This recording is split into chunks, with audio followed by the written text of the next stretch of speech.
What's going on, America? This is Kevin from Kevin's Corner, where I try to make sense out of nonsense. And I'm going to take a little second to listen in on Pencil Neck Adam Schiff talking about impeachment. And of course, he's invoking all of the forefathers. But I find it kind of rich as this man talks. So let's go ahead and listen to him, because the hypocrisy is amazing. So let's listen to a little bit of Pencil Neck here. Or, to quote the president's chief of staff, get over it.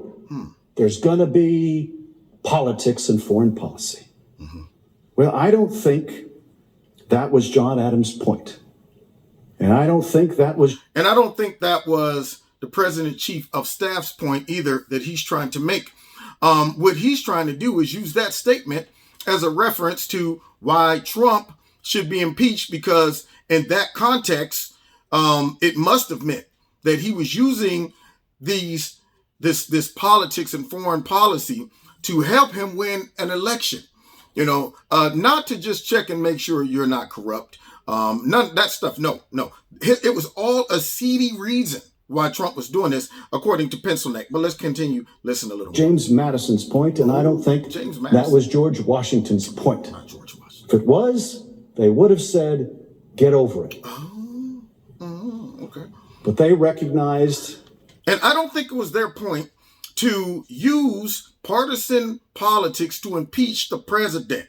For a group of people in a party who doesn't care about the Constitution or the forefathers or any of those things, it just behooves me how they channel all of the forefathers and all of our Constitution and everything that our country was built around, only when it is, advantageous for them. Any other time, sweep that crap under the rug. Let's go ahead and get rid of, the voting rights age and all of that stuff. Let's get rid of that. We don't need the electoral college anymore. We don't need none of that. But we have to hang on to what the forefathers meant and intended. Let's continue. As I know, we recognized what a profound danger that would be. Oh, we do. For that to become the new normal. Yeah, and you know what I find to be a profound danger of the new normal is when you impeach a president because he's inquiring about something that obviously looks suspicious and corrupt on the face value. And so, for whatever reason, you decide we're going to impeach this president completely, not bipartisan, but partisan. And we're going to do it in record-breaking time, and we're not even going to identify a crime at all. We're just going to come up with some flimsy stuff, throw it out there, and set the worst type of standard for impeachment ever. You're going to be able to get impeachment anywhere now. You're going to go down to the corner store, give me some impeachment along with a Red Bull and some Juju beans. Yeah, impeachment for everybody. So Adam Schiff here is destroying his own case, but to the unlearned, he's deep and profound. Let's continue. Another election is upon us. Yes, it is. 10 months voters will undertake their most important duty as citizens by going to the polls and voting for their leader. Yep. Going to the polls and voting for these corrupt, nasty, dirty Democrats completely out of office. And I don't mean just a smidge out of office. I don't want us to have a small advantage in the House and in the Senate. It has to be overwhelming. I hope that the Republicans are running candidates in every single district out there. Okay, that's what we need. I don't want not one Democrat to win uncontested. That right there is what gives them stupid advantages like they had in Virginia and places like that. I mean, how can you even celebrate a race where you were the only one running? So anyway, I hope the GOP gets it together and say, man, send somebody to every district. You can run anybody against these bums. Put a teddy bear out there. Teddy Ruxpin probably could win some of these districts. Hi, I'm Teddy Ruxpin. And he will probably win. That's how horrible their candidates are. Let's listen to a little more.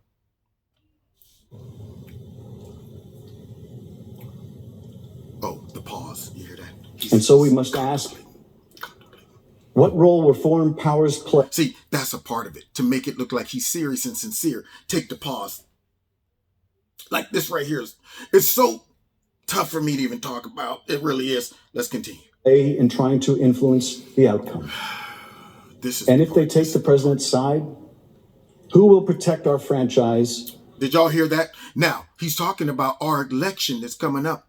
And he said, if we the voters take the president's side, then who will protect our elections moving forward? So basically what they're doing, ladies and gentlemen, if you're not catching it is a preemptive strike, a preemptive excuse of saying why they lost in 2020 coming up. When they lose, they're going to say it was rigged, and all of these racist, white, Trump supporters, neo-Nazi, all of those people voted him in, and it was rigged, it was fixed, or something to that nature. Basically, we don't want to leave this up to you guys out there to decide who our president is. We have to take matters into our own hands because, see, the public doesn't have the ability to see right and wrong. They don't have the ability to discern our obvious corruption when it comes down to this fake, phony impeachment. They don't have the ability to see that, so obviously they're going to vote President Trump back in, and we can't let that happen. So we have to, concoction this fake story and this fake impeachment and efforts to get him out and not leave it up to the hands of the people. Now, that doesn't sound like a democracy or a republic to me. That sounds like partisanship. It sounds like politics. It sounds like they're trying to run the country with a small group of people who disagree with the president that isn't a part of the executive branch. That's what it sounds like to me. But let's continue. If the president will not. Okay. As charged in the first article of impeachment, President Trump has demonstrated that he will remain a threat to national security. What? How? And the Constitution, if allowed to remain in. Somebody please tell me where. The problem is, nobody ever checks him. Excuse me, Mr. Schiff, pencil neck. How exactly is he a threat to national security? Oh, you mean because he gave the money and the weapons and stuff to Ukraine before the deadline? Is that what you're talking about? Because obviously, what you're referring to is the suggestion that because we waited to give those resources to Ukraine, it put us in jeopardy. Can you explain how? I mean, are we at war with Russia? I'm just curious. That we not recognize a full-blown threat to the Ukrainians and just sit back and let them get destroyed, wiped off the face of the earth while we sit around and play around with the money and all this stuff. I mean, they're never going to explain these things. He just wants to throw it out there. And then you see people on Facebook, supporting these knuckleheads as if that's a real thing. Don't even ask any follow-up questions. Don't ask for them to show their work. How did you get to that conclusion? It's kind of like doing long division and you just show the answer at the top. And they say, okay, where's your work? Oh, I just did it in my head. Oh, well, I need to see how you got there. Okay, I'm just not going to take the answer and say, all right, I guess that's the truth. You just came up with the answer, through osmosis. No, we want to see how you got there. Let's continue just for a little more. Office. And has acted in a manner grossly incompatible with self-governance and the rule of law. Based on the abuse of power for which he was impeached and his ongoing efforts to solicit foreign interference, both directly and through Mr. Giuliani. Now, somebody please tell me how asking about Joe and Hunter and their dealings in Ukraine is somehow affecting either national security or asking them to participate in our election. Now, what needs to happen, because he's making it seem like this is an ongoing pattern. Like every day Trump's on the phone in the Oval like, yo, can I get Putin on the phone? Hey, listen, man, I got this election coming up. Hey, Chi, can you help me out with this election? Canada, Trudeau, I need some help with this election. He's making it seem like these open comments that President Trump makes in the moment are serious. Like these are corrupt, accusations. These are corrupt requests. These are seedy. He's so diabolical, so underhanded with his schemes that he does it openly. Sitting on the phone with Ukraine while everybody else listening, I want you to go dig up some dirt on Joe Biden because I got a tough election coming up against him in November, and it might be tough. So can you dig up some false accusations on him to help me with my campaign? I don't require any of that being mentioned in the conversation that he's trying to infer. I guess he's referring to when Trump was in a rally and was joking around and saying, hey, Russia, If you're out there, if you find those 33,000 emails that were deleted, let us know. So I guess that was soliciting Russia to participate. Nobody still has explained. Even when they make the claim, it's obvious Russia preferred Trump over Hillary. Well, how did that impact the election? You're just saying they preferred it, but did it work? Were they successful in it? But here's the kicker. Why isn't nobody busting him in the face with the microphone, shoving it all the way down his throat and asking him, if you're so concerned about people interfering in our election and soliciting foreign powers to interfere, then why did you agree to meet with what you felt were some Russian oligarchs that had dirt on President Trump? Doesn't that appear to be like interfering with another country's elections? You're soliciting stuff from I'm just saying. Nobody's asking pencil neck about that.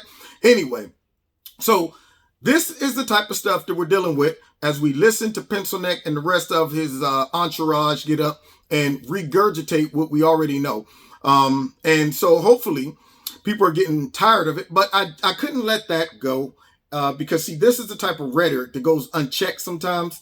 And when I see it, I'm going, maybe it's just me, but the obvious thoughts come to my head when it comes to this stuff. Maybe I'm just too invested. Maybe I'm too close. I study it too much. And then when I hear other people defend this type of stuff ignorantly, it just drives me crazy. It makes me want to just flip my lid. It makes me want to just go ahead and get so high, even though I don't do drugs. That's the type of stuff when I hear people argue and defend that. I'm like, if I was someone who did drugs, I would get so high right now just to cope with this. Okay. Anyway, you've been listening to Kevin's Corner. Don't forget, check me out every Wednesday night, 7:30 live in Kevin's Corner on Facebook, YouTube, and my radio blog talk show. Hit like, hit share, hit subscribe, notification button. Make sure you're still subscribed and your notifications are set to all notifications. And if you want to donate to Kevin and Kevin's Corner, feel free. There's links in the bottom of the video to do that. Check out Extreme Teas, my sponsor. If you like something, make sure you put Kevin in the promo code. You get a 20% discount. Find me on Facebook and the Twitter, and we'll see y'all next time in Kevin's Corner. God bless.